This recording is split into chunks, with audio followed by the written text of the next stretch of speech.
많은 사람들이 살면서 스스로에게 이런 질문을 던집니다. 나는 누구인가? 내가 누구인지에 대해서 각자가 스스로에게 어떻게 대답을 내리느냐에 따라서 삶의 방향성은 많이 달라집니다. 아주 달라집니다. 이것을 어떻게 대답하느냐에 따라서 살아볼 만한 인생일 수도 있고 그냥 오늘까지만 살자가 될 수도 있는 것이죠. 그런데 주의 은혜로 하나님을 믿게 된 우리는 신앙생활을 하면서 자주 비슷한 질문을 던지곤 하죠. 나는 누구인가라는 질문은 질문인데 누구 앞에? 하나님 앞에 나는 누구인가? 여러분들은 어떻게 대답하시겠습니까? 어떤 교과서적인 대답 혹은 개인의 어떤 고백에서 나오는 대답 어떻게 대답하시겠습니까? 나는 누구입니다. 네? 죄인입니다. 여러분들 마음 가운데 가장 먼저 나오는 대답이 분명히 있을 것입니다. 딱 먼저 떠오르는 건 그것이 그리스도인입니다가 될 수도 있고 또 재림 성도가 될 수도 있고 또 교회의 지체다라고도 하실 수도 있고 모든 것들은 다 말씀에서 온 것들이죠. 예수님의 자녀여 형제다. 피조물입니다. 우리 박지현 집사님 방금 말씀해 주신 것처럼 나는 죄인입니다. 이렇게 어떤 대답을 하셨을 것 같습니다. 마음으로. 하나님께서 우리에게 주신 어떤 정체성에 대한 대답일 수도 있고요. 그것이 또 그렇게 살고 싶은 바람이 담겨져 있을 수도 있고요. 죄인은 아니지만요. 근데 어떤 분들은 이 질문을 받으시면서 이런 생각을 혹시 또 하시지는 않을까 생각해 봅니다. 하나님 앞에 나는 그리스도인인데 이전과는 달라지지 않습니다. 나는 재림성도인데 때로 가끔은 좀 헷갈립니다. 나는 재림성도가 맞는가? 나는 죄인인데 확실히 그것은 우리가 인지하겠는데 뭔가 아직도 정신을 못 차린 것 같습니다. 그런데요, 우리는 이러한 질문들을 살면서 수도 없이 던지고 매일의 삶 가운데 참 많이 생각하지만은 이러한 질문을 던지면서 그리고 이러한 질문을 던지기 이전에 우리가 반드시 스스로에게 신앙인으로서 던져야 할 가장 중요한 질문이 있습니다. 그것은 바로 지금의 어떤 상태에 있는 나에게 어떤 정체성을 가지고 있는 지금의 나에게 하나님은 어떤 분이신가? 하나님은 어떤 분이신가? 이 질문이 우리에게 있어서 가장 중요한 질문입니다. 왜냐하면 내가 하나님 앞에 누구인지를 인식하는 그것은 성경을 통해 우리가 명확하게 알 수도 있고 그것을 알므로 인하여서 우리의 삶의 방향성은 분명하게 바뀌어집니다. 그런데 우리에게 부여된 그 정체성대로 나의 지금 상태대로 사는데 필요한 힘과 지혜와 그리고 그것대로 살 수 있는 마음 상태를 얻을 수 있는 그 힘은 이 질문에서 오는 것입니다. 내가 죄인임을 아는 것에서 그 힘이 오는 것이 아니라 죄인인 나에게 하나님은 어떤 분이신가에서 신앙생활을 하는 그 삶을 이끄는 힘이 거기서 나오는 것입니다. 그래서 이것은 굉장히 중요한 질문인 것이죠. 여러분들에게 하나님은 지금 어떤 분이십니까? 내가 넘어졌을 때 품성이 잘 변화되지 않는 죄인일 때 하나님은 어떤 분이십니까? 내가 하나님 앞에 열심을 내려고 할 때 하나님은 어떤 분이십니까? 우리가 회의를 하기 위해서 함께 모였을 때 하나님은 어떤 분이십니까? 내가 하나님께서 제정하신 안식일에 교회를 나올 때 하나님은 어떤 분이십니까? 마지막 시대를 살아가는 남은 자손으로 하나님 앞에 섰을 때 하나님께서는 여러분들에게 어떤 분이십니까? 수많은 대적들에 의해서 고난의 삶에서 벗어나지 못했던 다윗은 자신이 하나님 앞에 어떤 존재인지를 명확하게 알았던 사람이었습니다. 자신이 어떤 사람인지 분명하게 알았어요. 말씀을 통해서 선지자의 어떤 때로는 지적과 어떤 말씀을 통해서. 그런데 그는 누구보다도 하나님께서 나에게 어떤 분이 되어주고 계신지를 분명하게 알았던 사람입니다. 그래서 그가 쓴 시편의 여러 고백들은 그가 하나님께서 어떤 분이신 줄을 알게 되었을 때 나온 고백들입니다. 내가 이런 상태인데 이런 나에게 하나님께서 이런 분이 되어주십니다라는 것을 쓴 것이 시편입니다. 고난에서 그를 건지고 자유케 하는 힘은 거기에서 나온 것입니다. 시편 62편 1절과 5절을 보게 되면 그가 이렇게 이야기합니다. 나의 영혼이 잠잠히 하나님만 바라며. 왜요? 나의 구원이 누구에서 나기 때문에? 나에게 구원이 되신 하나님께로부터 나오기 때문에. 나의 영혼아 잠잠히 하나님만 바라라. 대저 나의 소망이 누구에게서 온다? 하나님께로부터 온다. 나는 지금 죄를 저질렀고 하나님 앞에 지금 내가 지금 해결해야 될 문제들을 하나도 해결할 수 없는 사람으로 서 있는데 하나님께서 나에게 뭐가 되어주시기 때문에, 소망이신 하나님이 되어주셨기 때문에 나는 일어설 수 있다. 자유로울 수 있다. 살아갈 수 있다. 그가 이렇게 고백합니다. 오직 저만, 하나님께서만 나의 무엇이시오? 반석이시오. 나의 구원이시오. 나의 산성이시니 그분께서 나에게 이러한 분으로 다가와주셨기 때문에 내가 어떻게 하지 않는다? 요동하지 않는다. 모두가 무조건 요동할 수밖에 없는 상황 가운데서 그의 마음이 요동치지 않는다고 그렇게 고백하고 있습니다. 여러분들은 신앙을 하고 계십니다. 우리는 신앙을 한다고 고백합니다. 이 신앙이라는 것이 무엇입니까? 무엇입니까? 믿음이라고도 이야기할 수 있는데 우리가 하고 있는 이 신앙이라는 것은 무엇입니까? 사전적 정의는 이렇게 기록합니다. 신앙에는 믿음의 대상이 분명하게 있습니다. 뭔가를 아는 것도 기초가 되는 것이고 뭔가를 깨달은 것도 기초가 되겠지만 중요한 것은 그것을 주신 그 대상을 믿는 것입니다. 그리고 그 대상을 굳게 믿고 그 대상이 가르쳐주는 것을 지키며 이를 따르는 일이 신앙이라고 이렇게 정의 내립니다. 그리고 우리 마음 가운데 신앙심이 있다고 한다면은 그것은 그 대상을 믿고 따르고자 하는 마음인 것이죠. 여러분들 이제 살아가시면서 어떤 사람은 믿게 되는 경우가 있고 조금 알면 알수록 믿지 못하게 되는 경우가 있습니다.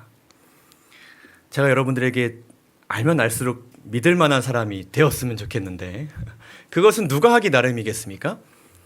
제가 하기 나름이겠습니다.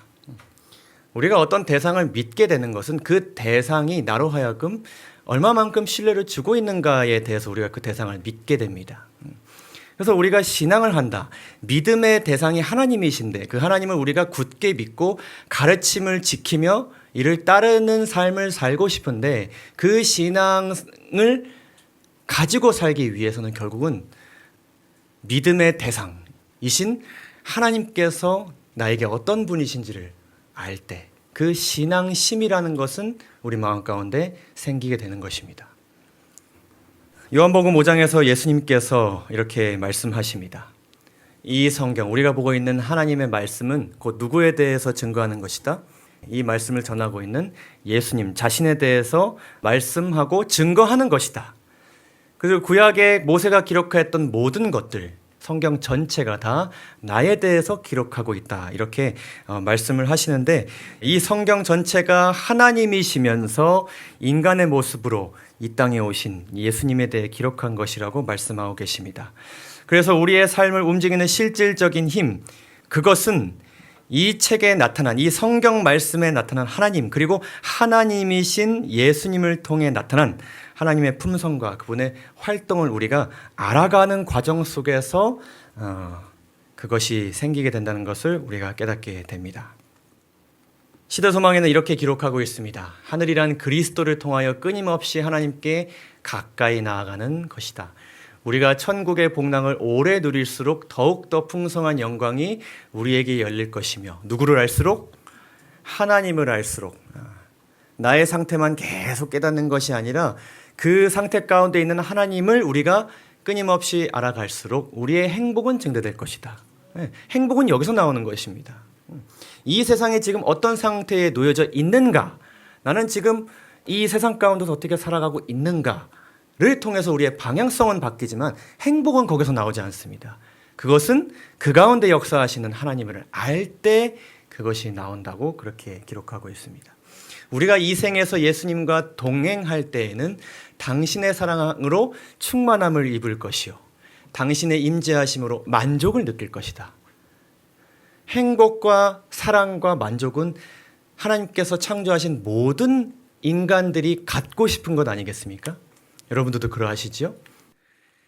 인성이 감당할 수 있는 모든 것, 우리의 지금 현재 삶에서 감당할 수 있는 모든 것들은 우리가 하나님을 아는 과정 속에서 지금 이 땅에서 받을 수 있을 것이다. 이렇게 기록합니다.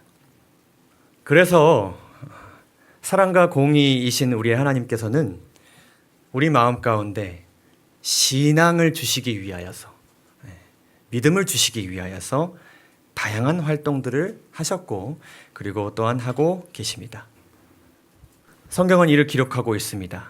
그래서 우리 기본 교리를 보게 되면은 성경 저자들은 하나님의 본성보다 활동에 더 집중하여서 기록하였다 이렇게 말하고 있습니다.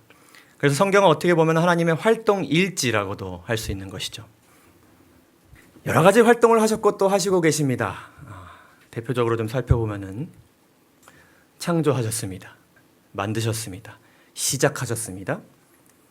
그리고 시작만 하시고 그냥 뭐 알아서 모든 것들이 돌아가도록 냅두신 것이 아니라 세상을 붙드시고 그분의 계획과 뜻 안에서 이 세상 역사가 이루어지도록 그렇게 활동을 하시고 계십니다. 지금도요. 그리고 가장 중요한 구속의 활동을 하십니다. 처음에는 이만큼의 사랑, 저만큼의 사랑, 더 큰 사랑, 더 큰 사랑, 더 큰 사랑 그러다가 하나님께서 보여주실 수 있는 가장 큰 크기의 사랑을 우리에게 보여주심으로 인하여서 우리가 그 예수님을 믿고 구원받으실 수 있는 그렇게 만들도록 하시는 활동을 하나님께서 하고 계십니다. 그리고 하나님께서는 그냥 즉흥적으로 생각나는 대로 그냥 그럴 때 저럴 때 상황에 맞춰서 활동하지 않으십니다. 하나님께서 항상 미리 계획하시고 창조 전부터 계획하신 것을 어떤 사람들은 그냥 나만 알고 있다 갑자기 진행하는 사람들 있지 않습니까? 하나님께서는 그렇게 안 하세요. 오래전부터 예고하십니다. 반드시 일이 이루어질 것이다. 그리고 나서 그 가운데서 약속하십니다. 예고하신 것이 반드시 성취될 것이라는 확신을 그들의 마음 가운데 주시고 마침내 어떻게 하시죠? 하나님께서는 계획하고 예고하신 것을 반드시 성취하십니다. 또 굉장히 중요한 활동이죠. 하나님께서는 용서하십니다. 왼쪽에 있는 모든 활동을 다 하시면서 용서하시지 않는다면 참 아찔합니다. 굉장히 중요한 활동이죠. 그분의 품성에서 나오는 그러한 활동입니다. 또 치료하십니다. 마음을 치료하시기도 하시고 또 몸을 치료해 주시기도 하십니다. 그분은 경배를 받으시기도 하십니다. 그분은 경배를 받아 마땅하신 분이신데 우리가 그분께 그 경배를 받다가 마땅하신 분을 마음으로 인정하고 그분에게 우리의 가진 것을 드리는 그러한 경배를 받으시는 활동을 하십니다. 또 하나님께서는 심판하십니다. 선악간에 심판하십니다. 공의로운 하나님께서는 죄는 확실히 멸하시고 선은 확실하게 구원하십니다. 그리고 가장 중요한 사실, 이 모든 활동들이 하나님의 공의와 사랑 안에서 이루어지는 것이고 이 모든 활동들이 누구를 위해 이루어지는 것일까요? 바로 우리의 구원을 위해 하시는 활동들이라는 것입니다. 하나님께서는 아무 때나 그냥 내키는 대로 일하시는 분이 절대로 아니십니다. 그분께서는 적재적소에 우리에게 필요한 모습과 능력으로 다가오십니다. 궁극적으로 하나님께서는 늘 사랑의 하나님으로 우리에게 다가오시지만은 몸과 아픈 자, 지금 괴로워서 회복이 필요한 자에게 심판의 하나님으로 다가오지 않으십니다. 그런 분들에게는 어떤 하나님으로 다가오실까요? 치료의 하나님으로 다가오십니다. 죄에서 돌이키지 않고 성령 하나님을 부인하는 자들에게는 심판자로 다가오셔서 그들의 심령을 깨우십니다.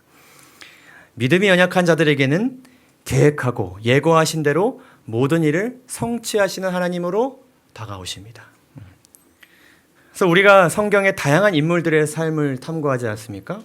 우리가 지금 요셉의 삶을 계속 보고 있는데 그것은 각 인물이 여러 상태와 어떤 상황에 놓여져 있을 때에 하나님께서 어떠한 모습과 어떠한 말씀으로 다가오셔서 그들의 삶과 마음과 행동을 움직이셨는지를 우리가 확인하는 것입니다. 아브라함이 99세가 되었습니다. 오래전 하나님께서는 그의 자손이 번성하게 될 것이라고 약속하셨습니다.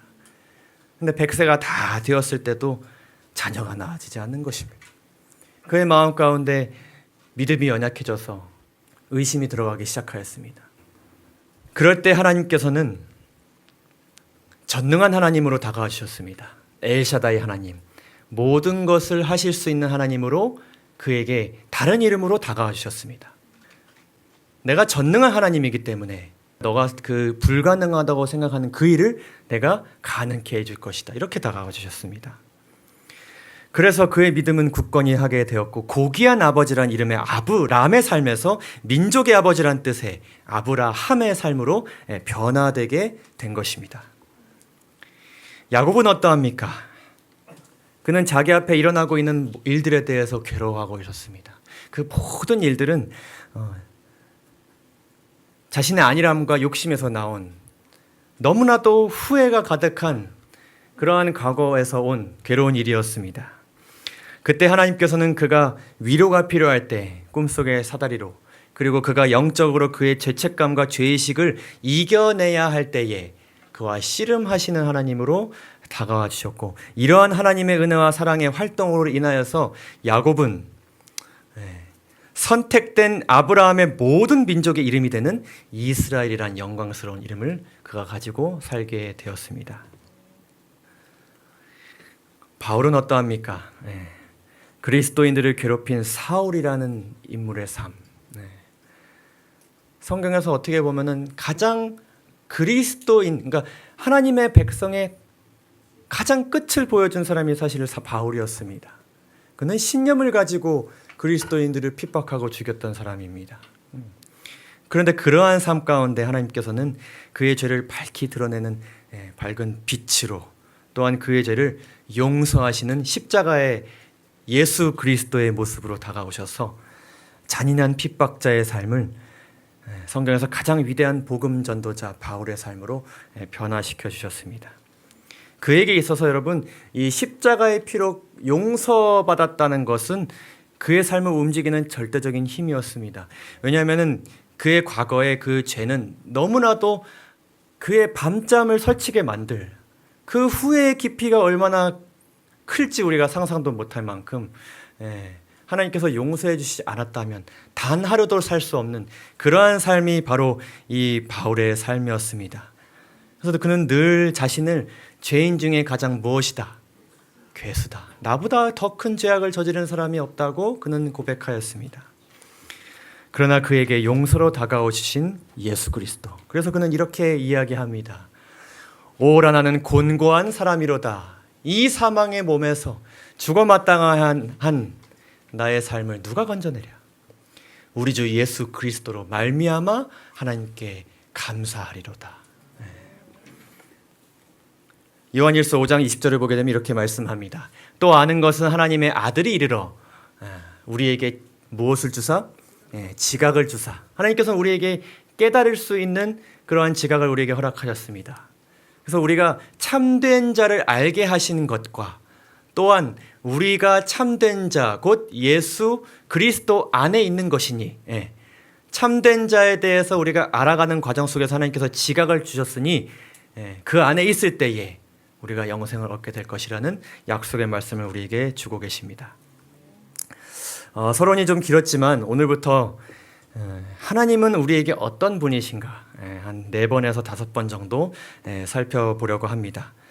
그래서 이 말씀을 통하여서, 이 시간을 통하여서 우리가 살아가는 데 있어서 하나님께서 우리에게 주신 지각으로 마음 깊이 하나님은 나에게 어떤 분이신가를 마음 깊이 깨달으시고 삶의 실질적인 변화를 경험하는 데 필요한 영적인 교훈을 많이 얻으시기를 간절히 바랍니다. 시작하겠습니다. 첫 번째, 하나님께서는 나의 창조주이시다.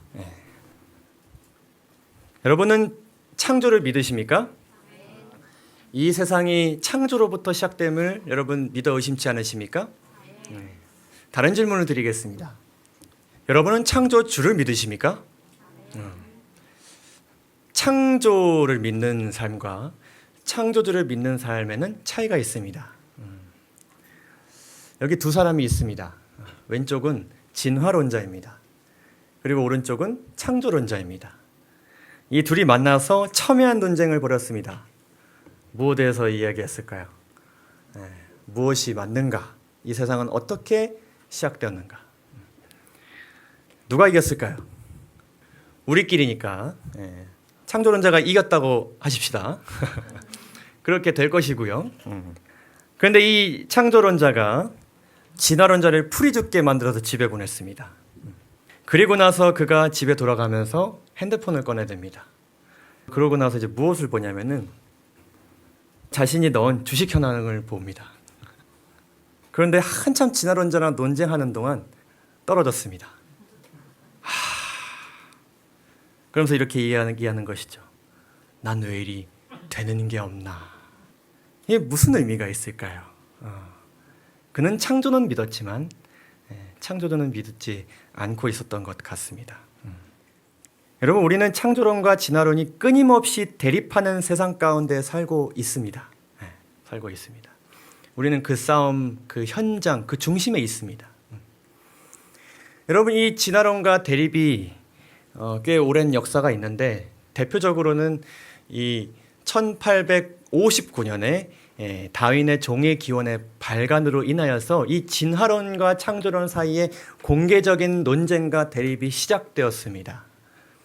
그런데 이 진화론과 창조론의 공개적인 대립은 종의 기원으로부터 시작되었지만은 생존할 수 있는 이미 내 안에 있다고 믿는 이 진화론적 사상과 창조론적 사상은 태초로부터 대립하였다는 것을 우리가 알게 됩니다. 그것은 훨씬 이전부터 시작된 싸움입니다. 그래서 아까 말씀드린 것처럼 진화론과 창조론의 진정한 대립은 과학적인 근거에 대한 대립이 아니라 진화론적 사상과 창조론적 사상 간의 대립입니다. 그래서 이 싸움 가운데서 사단이 우리의 삶 가운데 하는 미혹과 유혹이 무엇인가 하면요, 창조를 믿는 그리스도인들이 창조론적 사고방식을 가지고 사는 것이 아니라 진화론적 사고방식을 가지고 살도록 태초로부터 끊임없이 유혹하였습니다. 우리가 잘 아는 그 뱀의 이야기 여러분 잘 아시죠? 너희가 선악과를 먹는 날에는 너의 눈이 밝아 누구와 같이 될 것이다. 하나님과 같이 될 것이다. 내 삶에 대한 결정권, 무엇이 옳은가에 대해서 생각할 수 있는 자유의지, 그 모든 것들이 내가 할 수 있는 것이다. 내가 결정할 수 있는 것이고, 그렇게 살아갈 수 있는 중요한 것은 그 힘이 누구에게서부터 나올 수 있는 것이다. 내 안에서 나올 수 있다. 누구처럼요? 하나님처럼. 우주를 창조하신 하나님처럼 말이죠. 여러분, 진화론의 정의들을 여러 가지 보게 되면요, 이렇게 이야기합니다. 생존을 위한 극심한 투쟁이 생명체들 가운데 있으며 생명체 안에서 그 안에서 생존에 유리한 변이가 일어날 때에 생존할 수 있고, 없으면 어떻게 될까요? 도태되거나 멸종되는 것입니다. 그래서 생존할 수 있는 힘은 누구 안에 있다? 내 안에 있다. 내 안에 있다. 운이 좋으면 있는 것이고 운이 안 좋으면 없는 것입니다. 힘이 내 안에 있다. 결국은 누구에게 집중할 수밖에 없을까요? 나에게 집중할 수밖에 없습니다. 세상의 대부분의 사람들은 그 힘을 끌어내기 위하여서, 그 힘을 발견하기 위하여서 수많은 책들을 읽고 돈을 투자하여서 배우고 공부하고 또 명상하고, 또 나보다 먼저 그것을 찾은 사람의 이야기를 열심히 뭐합니까? 찾아서 봅니다. 그래서 이 진화론은 사실상 무엇의 기초다? 인본주의의 기초 철학이다, 이렇게 이야기합니다. 인본주의는 누가 하나님이다? 사람이 하나님이다. 내가 하나님이다. 내가 하나님만큼 능력이 있다, 이게 아니라요, 하나님만큼의 권세와 모든 것을 결정할 수 있는 결정권이 내 안에 있다. 그런 자유의지를 하나님께서 우리에게 주신 것은 맞습니다. 그러나 하나님의 정하신 그 질서와 위배되어도 상관없다. 이것이 인본주의가 들어있는 진화론적 사상의 중심입니다. 이런 영화들 많이 나옵니다. 많이 나옵니다. 보신 적 있으신가요? 슈퍼맨, 배트맨, 아이언맨. 다 뭡니까? 무슨 맨. 사람입니다. 절대로 이길 수 없는 어떤 존재가 지구로 쳐들어옵니다. 근데 어떤 사람이 평범한 삶을 살던 사람이 갑자기 어디 이렇게 전기가 막 있는 곳에 들어가 가지고 혹은 어떤 실험을 하는 곳에 잘못 빠져 가지고 갑자기 인간이 가질 수 없는 초자연적인 능력을 갖습니다. 그래서 그 능력을 가지고 절대로 이길 수 없었던 그 존재를 마지막에 어떻게 합니까? 인간들이 합심하여서 물리칩니다. 물리칩니다. 이 내용 안에는 어떤 사상이 또한 들어가 있냐면 마치 그 생존에서 이긴 우월한 사람들, 자연적인 선택에 의해서 선택받은 우월한 존재들이 우월하지 못한 존재들을 보호하고 도와주고 그들이 인간 사회에 희망을 줄 것처럼 이야기합니다. 그런데 세상이 그렇게 돌아가나요? 그렇게 돌아갑니까? 생존한 사람들은 더 무엇을 위해 삽니까? 더 나를 위해 삽니다. 더 나를 위해 삽니다. 절대로 그들이 생존에 도태된 사람들을 위해 사는 듯 보여지지만 그렇지 않습니다. 그래서 이 진화론적 사상이요, 나의 어떤 자존감을 높이고 굉장히 나의 삶을 뭔가 이렇게 건강하고 뭔가 적극적으로 이끌 것처럼 보여지면은 이 사상이 인간 사회에 준 부정적인 영향은 굉장히 많습니다. 진화론적 사상이 인간의 삶에 미친 부정적인 영향들은 이러합니다. 인간 자신을 단지 발달한 동물에 불과한 존재로 인식하도록 만듭니다. 두 번째로는 인생의 여러 과제들과 문제들을 누가 해결해야 됩니까? 내가 해결해야 됩니다. 이것이 누군가에게는 나를 움직이는 동기가 되기도 하지만은 해결하지 못하는 내 자신을 발견하게 되었을 때 절망하게 됩니다. 스스로 해결해야 한다는 부담과 짐을 많은 사람들에게 던져주었습니다. 하나 중요한 것은 만약 생존 경쟁에서 우위를 점하지 못한 사람은 스스로를 다른 사람들보다 열등하고 낮은 가치의 존재로 인식하게 만든다. 금수저, 흙수저 다 이런 사상에서 나온 것입니다. 내 가치가 정해져 버린 것이죠. 계급사회 이런 것들. 세상은 끊임없이 사람과 사람을 나눕니다. 시간이 갈수록 더 그렇게 할 것입니다.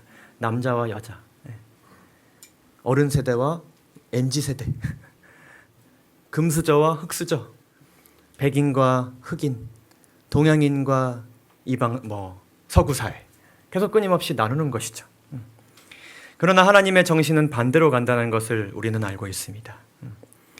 여러분, 솔로몬 왕은 세상에서 가질 수 있고 누릴 수 있는 모든 것을 가져보았고 또한 경험한 그런 사람입니다. 하나님과 그 누구보다도 가까이 갔던 인물이자 동시에 가장 멀어졌었던 그런 인물입니다. 그런 그가 자신의 인생을 보내고 나서 인생을 회고하여 쓴 책이 바로 이 성경 안에 기록된 전도서라는 책인데요. 이 책을 보면 그가 경험한 것들에 대해서 이렇게 다양하게 이야기합니다. 그는 큰 지혜를 가졌습니다. 그 누구보다 지혜로운 사람은 당대에 없었습니다. 그 지혜는 하나님께로 온 것이었고요. 그가 그 지혜를 잘 활용하였습니다. 그는 쾌락을 누렸습니다. 근데 그 쾌락은 그냥 일반 사람들이 누릴 수 있는 그런 쾌락이 아니었습니다. 그는 자신이 큰 사업을 했다고 이야기합니다. 그는 자신이 최고의 부자였다고 이야기합니다. 그보다 더 부를 누린 사람은 없었습니다.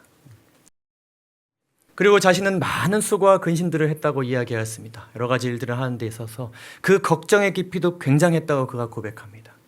그래서 그는 이렇게 우리에게 당당하게 이야기합니다. 먹고 즐거워하는 일에 누가 나보다 승하랴. 이 말씀을 읽는 모든 사람들이요, 나보다 이거보다 더 많은 것들을 누리는 사람들이 있는가? 이렇게 이야기합니다. 근데 이렇게 산 사람이 어떻게 이야기했죠? 그 인생은 어떻다? 헛되고 헛되며 헛되고 헛되니 모든 것이 헛되도다.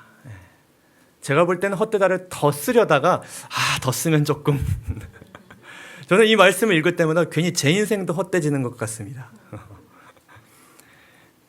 반복해서 강조했습니다. 그런데 그가 이러한 삶을 돌이켜보면 사람들에게 호소하였습니다. 특별히 나와 같지 않은 길을 더 늦지 않게 갈 수 있는 가능성이 가장 높은 청년들에게 당신들의 삶을 움직이는 힘이 어디서에서 나올 수 있는지를 분명하게 더 늦지 않게 기억하십시오라고 그가 어떻게 보면 전도서의 주제가 되는 핵심 말씀이죠. 이렇게 이야기하였습니다. 너는 청년한 때 곧 곤고한 날이 이르기 전 내 정신과 몸이 내 뜻대로 움직이지 않는 그러한 시간이 오기 전에 더 늦기 전에 내가 사는 데 있어서 아무 낙이 없다고 할 때 이 헛됨을 다 깨닫기 전에 누구를 기억하라? 너의 창조자를 기억하라. 창조주를 믿는 신앙만이 창조주를 믿고 따르는 신앙만이 인생이 헛되지 않도록 할 수 있는 유일한 길이라고 그가 인생에서 이렇게 회고하고 있습니다. 하나님의 말씀인 성경은 이와 같이 선언함으로 시작됩니다. 잘 아시는 말씀 다 함께 한번 읽어볼까요? 태초에 시작. 여기서 태초라는 시간에 하나님께서 천지를 창조하셨다는 이 선포는요, 하늘과 땅과 그 안에 있는 모든 생명체들은 하나님과 동시에 혹은 이전에 존재하지 않았음을 분명하게 선포하고 있습니다. 그리고 태초에 하나님이 천지를 창조하셨다는 것은 크게 두 가지 사실을 알려주는데요. 첫째로는 온 우주에 대한 하나님의 절대적인 주권과 소유권을 선포하는 것입니다. 하나님이 천지를 창조하셨기 때문에 그 누구도 이 우주 안에서 자신의 삶에 대한 것이나 하나님께서 창조하신 다른 피조물들에 대해서 주권이나 소유권을 주장할 수 없다는 것입니다. 창세기 1장 26절에서 하나님께서는 인간을 이렇게 창조하셨다고 말씀합니다. 우리의 형상과 우리의 모양대로 사람을 만드셨다고 이야기하십니다. 천지를 창조하신 분께서 우리를 자신의 외적인 모양과 품성을 닮은 모습으로 창조하셨습니다. 그렇기 때문에 이 인간의 가치라는 것은 우주의 절대 주권자가 부여하신 것이기 때문에 그 어떤 존재도 그 피조물에 대한 가치를 함부로 더 높이거나 낮출 수 없다는 것을 우리가 알게 됩니다. 우리가 이 사실을 반드시 기억해야 합니다. 같은 말이지만은 하나님께서 인간에게 이런 가치를 부여해 주셨다고 믿는 것도 중요하지만은 이 가치를 누가 부여하셨는지를 우리가 알아야 돼요. 창조주가 부여하셨다. 나와 여기 있고 이 세상을 살아가는 모든 인간들에게요. 하나님께서 또한 이렇게 인간에게 살아가는 데 있어서 너희들이 해야 할 어떤 임무와 책임들을 주셨습니다. 그들에게 복을 주시며 이르시되 생육하고 번성하여 땅에 충만하라. 땅을 정복하라. 바다의 고기와 공중의 새와 땅에 움직이는 모든 생명을 다스리라고 누가 말씀하셨다고요? 창조주께서. 창조주께서. 그렇기 때문에 우주의 모든 피조물에 대한 소유권을 가진 분께서 주신 명령이기 때문에 이 명령에 대해서 창조주가 주신 명령에 의해서 누군가가 그것을 더하거나 뺄 수 없는 것입니다. 십계명도 마찬가지입니다. 하나님께서 우리에게 주신 율법, 계명들도 마찬가지입니다. 하나님을 경외하고 당신을 경배하라는 하나님의 요구는 어떠한 사실에 기초해져 있다. 그분께서 창조주라는 사실에 기초해 있다. 우리가 하나님의 계명을 지킬 때 어떤 복과 유익을 얻게 될 것인가, 율법 내용이 무엇인가 이런 것도 중요하지만 성경에 이것이 어디 나와 있고 여러 가지 논쟁들이 있지만요. 이것을 누가 제정하신 것이라고요? 창조주께서 제정하신 것이기 때문에 율법에 대한 순종에 대해서 이견을 제시한다는 것은 상당히 큰 도전인 것입니다. 또 다른 한 가지 우리가 명확하게 알 수 있는 것은 하나님께서 천지를 창조하셨다는 사실을 통하여서 하나님의 절대적인 능력, 다른 말로 창조력이라고 합니다. 그것이 온 우주 앞에 드러난 것입니다. 하나님께서 천지를 창조하셨기 때문에 하나님께서는 하실 수 있는 것 없이 하실 수 없는 것이 단 하나도 없다는 것이 입증된 것입니다. 이보다 더 놀랍고 신비로운 일은 없는 것입니다. 아무것도 없는 곳에서 이렇게 질서 정연한 우주의 질서를 말씀으로 창조하셨다는 것 사실만으로 하나님의 능력은 무한할 뿐만 아니라 한계가 없다는 것을 우리가 확실하게 깨닫게 됩니다. 그런데 중요한 것은 이 사실이 우리에게 어떤 의미가 있냐는 것입니다. 그래요. 하나님이 그런 분이시고 소유권을 가지신 분이시고 절대적인 능력을 가지신 분이라는 것은 우리가 알겠습니다. 근데 이것이 우리와 무슨 상관이 있냐는 것입니다. 예를 들면 이런 것입니다. 테슬라의 창업자, 테슬라 전기차 잘 아시죠? 그것을 창업한 사람이 일론 머스크라는 사람인데 이 사람이 올해 3월에 그 미국의 아마존이라는 쇼핑몰 CEO를 제치고 세계 1위 부자로 등극하였습니다. 그랬군요. 잘된 일입니까? 이 사실이 우리와 무슨 상관이 있습니까? 그는 이 세상에서 돈으로 할 수 없는 일이 없는 사람입니다. 근데 내가 지금 일주일을 살아가는 데 있어서 이것이 나와 무슨 상관이 있냐는 것입니다. 그 돈이 나의 삶과 관련이 있으면 어휴, 저 사람이 내 조카였으면 좋겠습니까? 일론아, 좀 어렵다. 너의 재산의 0.001%만 떼어다오. 그러면 상관이 있을 수 있겠습니다. 여러분, 이사야서에서 이렇게 말씀합니다. 너를 창조하신 여호와께서 말씀하신다. 창조하신 여호와께서. 이스라엘아, 너를 조성하신 자가, 창조하시고 만드시고 선택하신 분께서 이제 말씀하시느니라. 너는 두려워 말라. 누가? 창조주께서 너를 구속하였고 창조주께서 너를 지명하여 불러느니 너는 누구의 것이라? 창조주의 것이라. 그래서 이것이 우리와 상관이 있는 것입니다. 절대적인 주권을 가지셨고 소유권을 가지셨고 무한한 능력이 있는 그분께서 우리를 자신의 것으로 삼아 주셨기 때문에 이 사실이 우리에게 의미가 있는 것입니다. 내가 물 가운데로 지날 때에 창조주께서 함께 하실 것이다. 그분의 주권과 소유권과 무엇으로? 능력으로 함께 하실 것이다. 물이 너를 침몰치 못할 것이며 강을 건널 때에 내가 불 가운데 행할지라도 타지도 아니할 것이요 불꽃이 너를 사르지도 못하리니 대저 나는 여호와 누구의 하나님이요? 너의 하나님이요. 아멘이십니까? 이스라엘의 거룩한 자요 내 구원자다. 창조주께서요 너를 지으신 자가요. 이 사실을 통해 우리가 명확하게 기억해야 되는 것은 창조주께서 나의 하나님이 되어주시는 사실과 그분께서 천지를 창조하실 때 사용되었던 그 능력이 누구를 위해 사용된다는 것이에요? 나를 위해 사용된다는 것이에요. 그 능력이 나를 위해 사용되지 않는다면 그것이 무슨 의미가 있겠습니까? 하나님께서는 그 능력을 누구를 위해 사용하실 것이다. 너를 위해 사용하실 것이다. 우리가 살면서 삶의 여러 가지 어려운 문제들을 닥치게 될 때에 그 일에 창조주의 능력이 사용될 것이라는 약속을 신뢰하고 믿는 자의 삶에는 창조주의 능력이 임할 것입니다. 그럴듯한 능력, 좋은 능력, 큰 능력이 아니라 창조주의 능력입니다. 그리고 창조는 믿지만 창조주의 능력을 신뢰하지 못하고 불안함을 가지는 자의 삶에는 창조주의 능력이 때로는 은혜로 임할 때도 있지만 온전히 임하지는 못할 것입니다. 창조주를 믿고 신뢰하는 자의 삶의 고백은 이러합니다. 내가 산을 향하여 눈을 들리라. 나의 도움이 어디서 올고 나에게 지금 도움이 필요한데 그 도움이 어디서 오는가? 천지를 지으신 여호와에게서로다. 여호와께서 너로 실족지 않게 하시며 너를 지키시는 자가 졸지 않으시니라. 여호와는 너를 지키시는 자라. 창조주는 너를 지키시는 자라. 여호와께서 내 우편에 계시며 내 그늘이 되시나니 낮에 해가 너를 상치 아니하고 밤의 달도 너를 해치 아니하리로다. 여호와께서 너의 출입을 지금부터 어떻게 지키실 것이다? 영원히 지키실 것이다.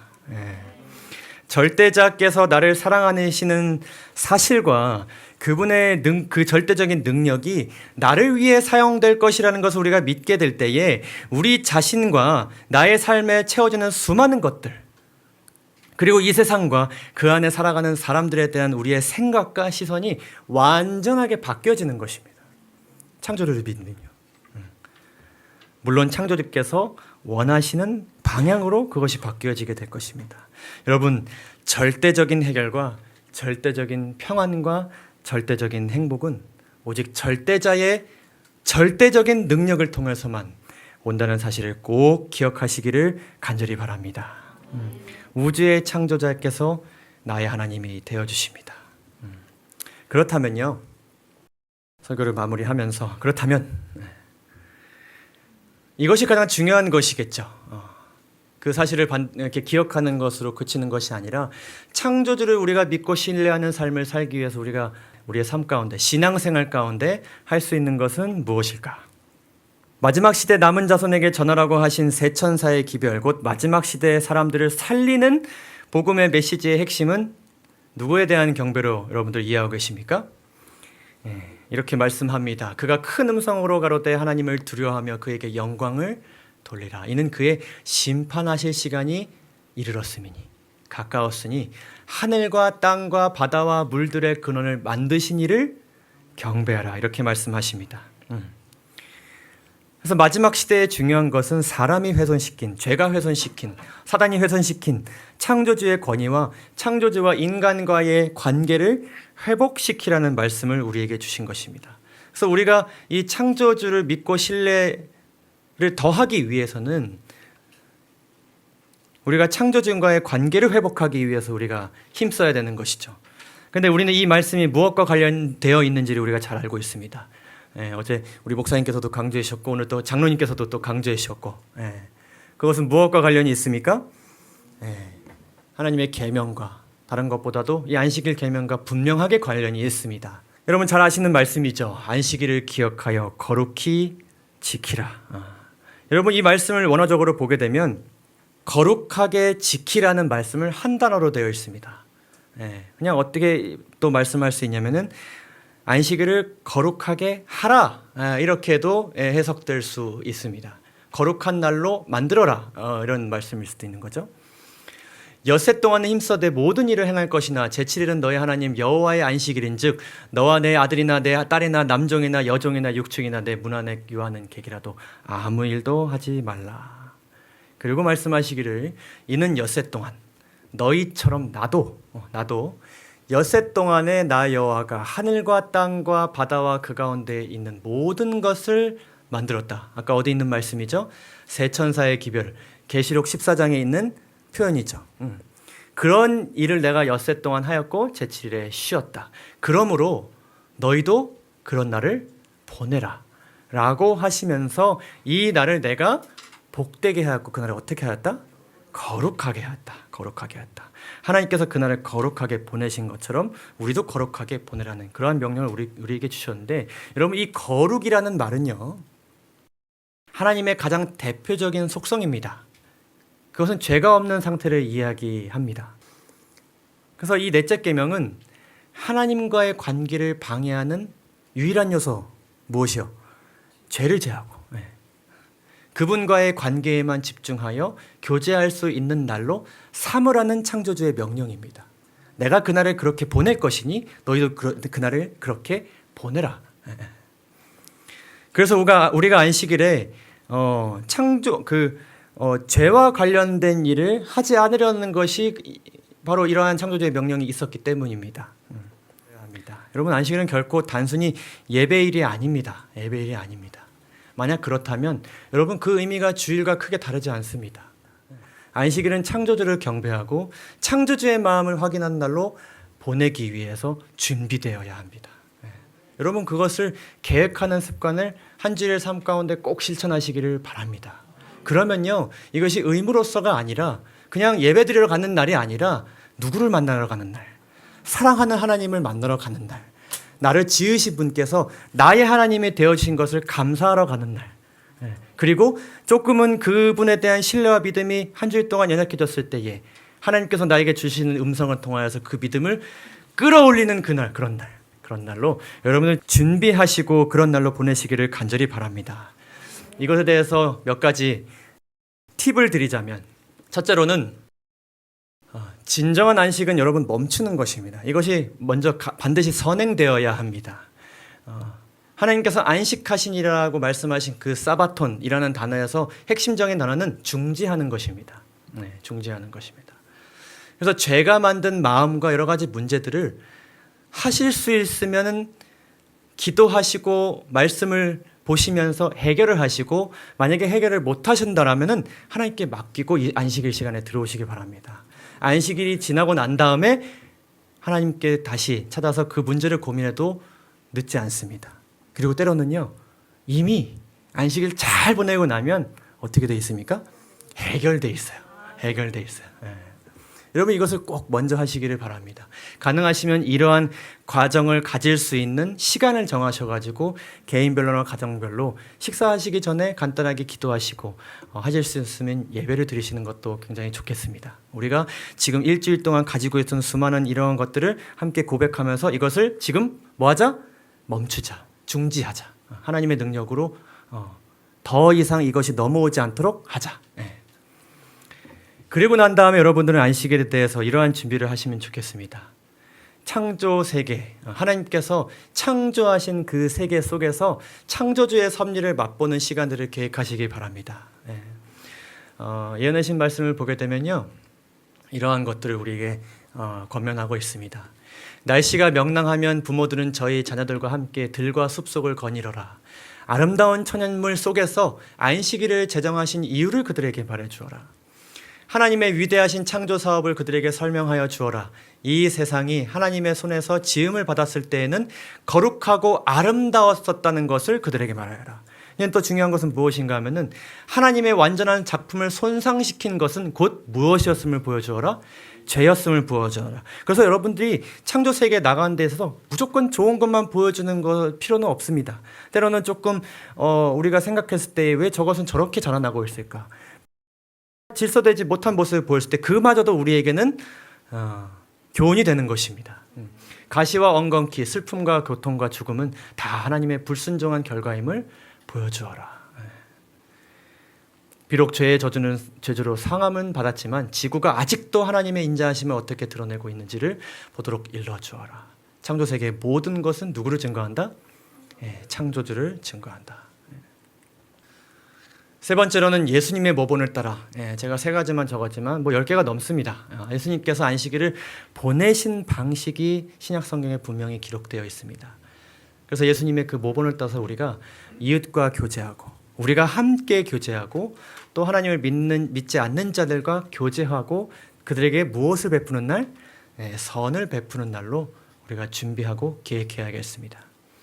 그리고 가장 중요한 것은 이를 위해서 저와 여러분들이 함께 연합하여 준비하여야겠습니다. 우리가 그러한 것들을 고민하고 준비하게 될 때 성령 하나님께서 우리에게 지혜를 허락하실 걸 우리가 믿습니다. 긴 말씀을 마무리하면서요, 다시 한번 오늘 이 안식일이, 그리고 우리의 삶 가운데 창조가 아닌 창조주를 믿는 믿음이 우리 마음 가운데 가득하기를 간절히 바랍니다. 여러분, 창조주를 아는 것은 곧 예수님을 아는 것입니다. 성경에서 이 세계는 하나님의 아들로 인하여서 지음을 받았다고 분명하게 말씀하고 계십니다. 우리를 구속하신 그 하나님은 자기를 비어 종의 형체를 가지고 우리에게 오신 그분은 누구셨습니까? 창조주였다는 사실을 우리가 잊지 말아야 할 것입니다.